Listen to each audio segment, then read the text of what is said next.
ದರ್ಶನ್ ರೇಣುಕಾಸ್ವಾಮಿ ಕೊಲೆ case court ಮೆಟ್ಟಿಲೇರಿದ Renukaswamy ತಂದೆ ನ್ಯಾಯಪೀಠದ ಎದುರು ಇಟ್ಟಿದ್ದು ಅದೊಂದೇ ಬೇಡಿಕೆ.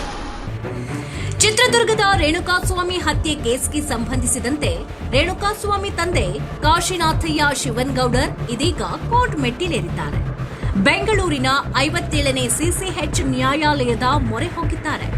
ಅಷ್ಟಕ್ಕೂ ರೇಣುಕಾಸ್ವಾಮಿ ತಂದೆ ಕೋರ್ಟ್ ಮೊರೆ ಹೋಗಿದ್ದು ಯಾಕೆ? ಈ ಕುರಿತ ಕಂಪ್ಲೀಟ್ ಡೀಟೇಲ್ಸ್ ಇಲ್ಲಿದೆ.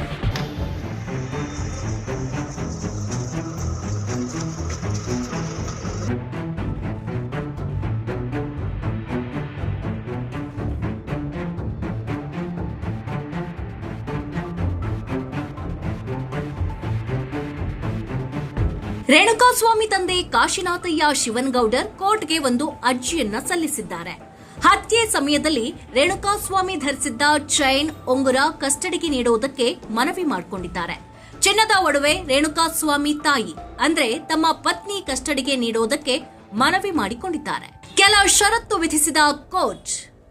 ಬೆಂಗಳೂರಿನ 57ನೇ ಸಿಸಿಎಚ್ ಕೋರ್ಟ್ಗೆ ರೇಣುಕಾಸ್ವಾಮಿ ತಂದೆ ಕಾಶಿನಾಥಯ್ಯ ಮನವಿಯನ್ನ ಸಲ್ಲಿಸಿದ್ರು. ಈ ಮನವಿಯನ್ನ ಪುರಸ್ಕರಿಸಿರುವ ಕೋರ್ಟ್ ಕೆಲ ಷರತ್ತುಗಳನ್ನ ವಿಧಿಸಿದೆ. ಹಾಗಿದ್ರೆ ಕೋರ್ಟ್ ವಿಧಿಸಿದ ಷರತ್ತುಗಳೇನು? ಕೋರ್ಟ್ ಕೆಲ ಷರತ್ತುಗಳನ್ನ ವಿಧಿಸಿ ಈ ಒಂದು ಒಡವೆಗಳನ್ನ ಕೊಡೋದಕ್ಕೆ ಅಸ್ತು ಎಂದಿದೆ. 2 ಲಕ್ಷದ ಬಾಂಡ್ ನೀಡಬೇಕು. ಕೋರ್ಟ್ ಕೇಳಿದಾಗ ಆ ಒಡವೆಗಳನ್ನ ಹಾಜರುಪಡಿಸಬೇಕು.